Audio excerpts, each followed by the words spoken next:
Merry holidays, everybody. While the usual format here is looking at stage musicals I've never seen before, this episode we're going to watch one I've been a fan of for a while. Jonathan Larson's 1996 Tony winner Rent is an updated rock opera version of Puccini's opera La Boheme, telling the story of a bunch of starving artists in the 90s finding friendship, love, and purpose under the specter of poverty and disease. What I'm trying to say here is, what are you even doing if Rent isn't your favorite musical? But fear not, my friends, for by the end of this episode, you will join me. You will see how this is a 100% perfect musical with no flaws whatsoever.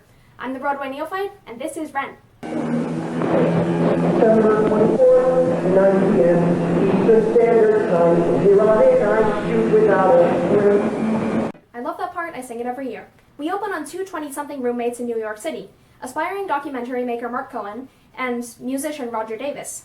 They're freezing in their apartment after their rich landlord and former friend Benny promised they could stay there without paying, but then went back on his word and is now expecting money they don't have.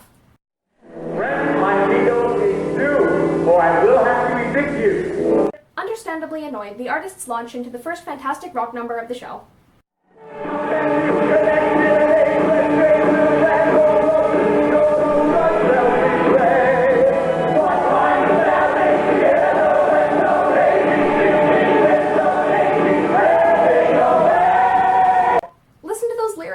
Notice how rent here means not only the bills they can't pay, but also how their lives are ripped apart by changing circumstances. I don't remember there being one lyric on this soundtrack that wasn't brilliant and packed with meaning.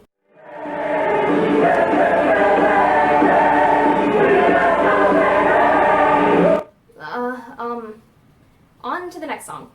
Mark and Roger's friend Collins, an anarchist college professor, is mugged and beaten up on the street, but rescued by Angel, a street drummer of unclear gender identity and perpetual cheerful attitude. Collins and Angel fall in love at first sight, and also learn that they're both HIV positive. Angel immediately endears herself to the group with her generosity, drumming skills, and this fun, upbeat song about, all the money she earned by murdering someone's neighbor's yappy dog.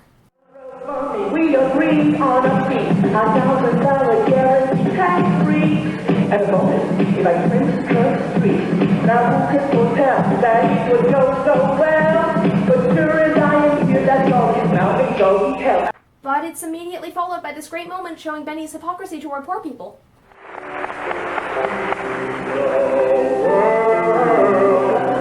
them know it's Christmas time. Hey, you bum! Yeah, you move over! Get your ass off that Range Rover! So it's fine. It's good. One endorsement of animal cruelty doesn't ruin a musical. You know what they say. It's fine and it's good. Everything's fine. Roger, meanwhile, catches the attention of free-spirited exotic dancer and drug addict Mimi, but is afraid to start a new relationship or even leave the apartment.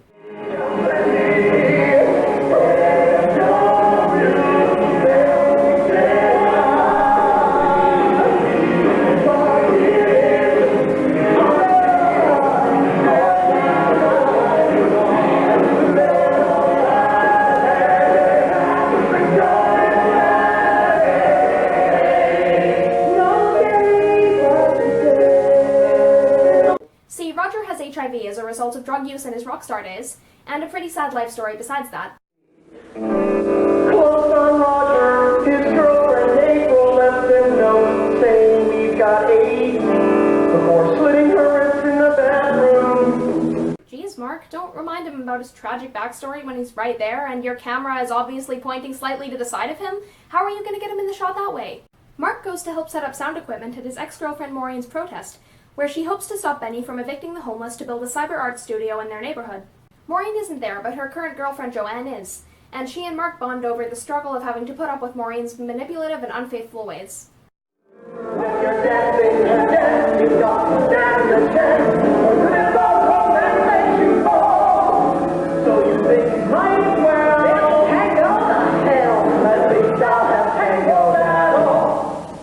The six artists and Joanne, who is a lawyer, meet up at Maureen's protest, and despite their complicated romantic lives, everyone gets along pretty well. When Benny shows up at the same restaurant as them to complain about their bohemian lifestyle, they even unite against him to sing a song that, you know what, I'm doing the standout song now, I'm doing it now, I'm not going to change my mind on this. La Vie Boheme is the best song in the show.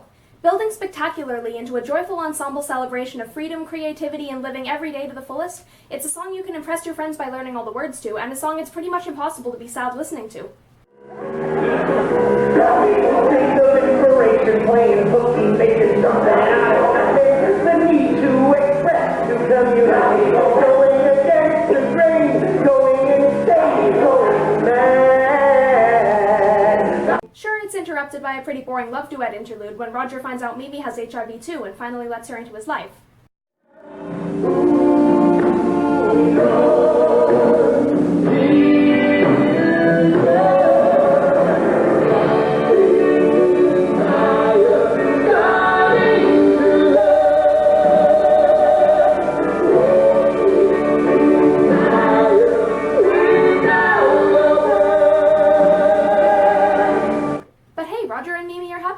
This song puts me in a mood to not even really mind boring love duets. Such is the magic of Rent.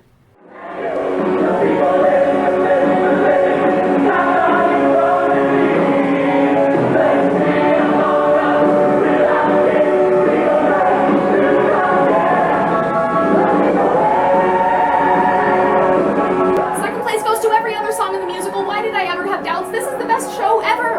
And how we call it excellence and anarchy, including the successful reprogramming of the MIT virtual reality equipment to self-destruct and will broadcast the word actual reality at the Yeah, actual reality. You know, I bet even the guy who worked at MIT, whose months of programming work were destroyed, didn't even mind, because Collins is just so likable and bohemian. I mean, he could have invented the Oculus Rift 10 years earlier, but, okay.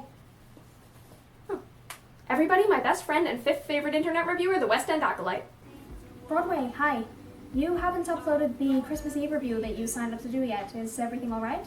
Everything is not alright, West End. Rent is really, really bad. That's what I've... Wait, you think Rent is bad? Yes, I remembered it being perfect, but it has all kinds of awkward lyrics and seriously flawed main characters. I don't even know if it's my favorite anymore. Ah, your favorite musical is crap realization. Unfortunately, it's something we all have to go through. Like when you find out the Shamu is just the name they use for all the whales at SeaWorld. What?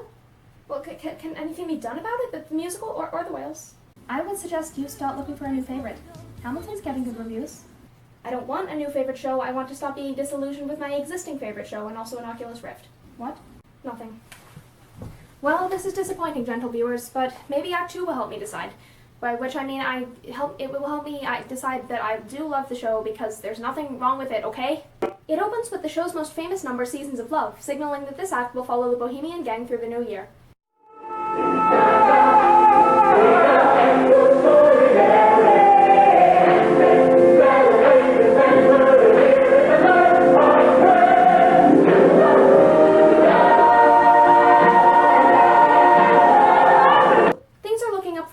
As Benny gives in and lets them stay in the apartment, Mimi decides to quit her drug habits, and Mark gets an actual paying job at the trashy, sensationalist, soul-sucking news company Buzzline. Unfortunately, Angel's health is beginning to decline from AIDS, but her friends are there to support her, right? Actually, no. Except for Collins, they all spend Angel's last days worrying about their relationship drama, or in Mark's case, worrying about selling out to the man. To be fair, Maureen and Joanne do have a pretty fantastic breakup song.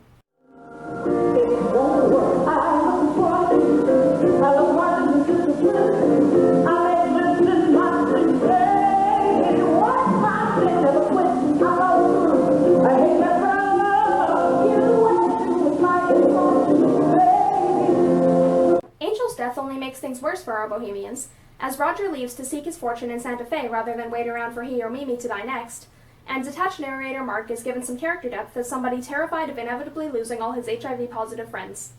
You're always reaching out to me, though. Well, that's how you try. You pretend to create yourself when you really detach from feeling alive. Perhaps it's because I'm the one of us to survive. Poor baby. Also, Mimi starts using drugs again, and Benny the landlord shows he's not all bad by volunteering to pay for Angel's funeral. Months go by, and Mark is miserable working at Buzzline, while Roger is miserable looking for songwriting inspiration in Santa Fe.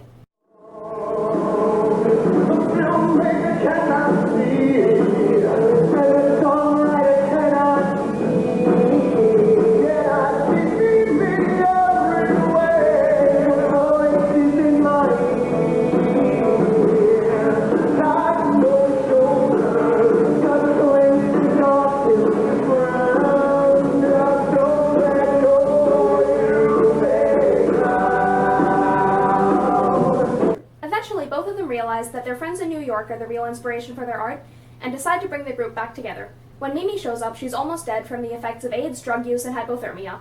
But Roger picks up his guitar and plays the song he's been working on for Mimi all year. This is the climactic song of the show, the most important one that will inspire Mimi to fight her way back from the brink of death. Let's hear it, Roger.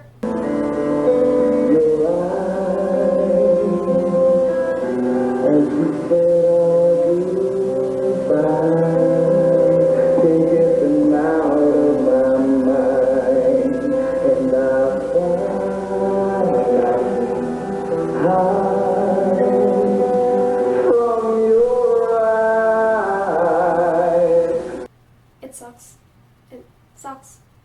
It's easily the most cliched and forgettable song in the show, right? When the audience needs to hear the best one. And that's what Rent is all about, isn't it? A show that's so unforgivably flawed but expects you to be all, oh, it changed my life, I'm gonna marry Mark Cohen about it anyway. A show where our selfish, pretentious, untalented heroes need a happy ending, so of course Roger's tuneless pile of cliches is adequate to bring Mimi back from the dead after weeks of cold, hunger, and disease. And I suppose in the world of Rent that this is possible because he loved her and poured his feelings and experiences into his craft, hoping to make something people would enjoy, even knowing it wouldn't be perfect. Oh my god, what am I doing? There's still time. Hello? West, ignore everything I said before. Rent is my favorite musical I've ever seen. Also, I hung up on you before and I probably shouldn't have done that because you were calling to see if I was okay, and for you, that's really nice. Merry Christmas, West End. Alright. Apology accepted. Merry Christmas. December 24th, 9 p.m. Eastern Standard Time. From here on in, I shoot without a script. Look, there's a lot wrong with Jonathan Larson's Rent. The characters are sometimes hard to sympathize with, the lyrics are sometimes cheesy, and the anti-technology sentiment really doesn't hold up well over time. It's far from a perfect musical, but art isn't about being perfect. It's about putting something out in the world that inspires people to laugh or think or create something of their own. And in Rent's case, that's a story about living every day like it was your last, living in the moment, friendship in hard times, loving and creating without fear. It's a story that inspired so many people that it got revived for 2 entire decades. And to throw that away just because it's not objectively flawless, you might as well throw away a TV show that makes you happy just because it had 1 bad season. Or reject your cool British friend who really does care about you just because of her honestly pretty transparent excuses to get out of watching the Doctor Who Christmas special. If you pick your favorite things based on a checklist of avoiding flaws, your life is gonna suck, and that's not a life The lyrics, especially in the recitative, feel awkward and clunky at times. Its depiction of rebellion and squalor in Alphabet City in the early 1990s is very vanilla and bland, and its way of addressing serious issues like the AIDS epidemic is little more than the musical theater equivalent of a Tumblr call-out post. In addition to that, the film adaptation was stale and overly Disneyfied, and every attempt at a production since the original one closed has been a financial, commercial, and critical failure. That's completely true, sir, and I don't care. Merry Christmas, everybody. Good night. Merry Christmas. Today I wait to make a living. Masochism, pain, perfection, muscle spasms, chiropractic, short careers, eating disorder.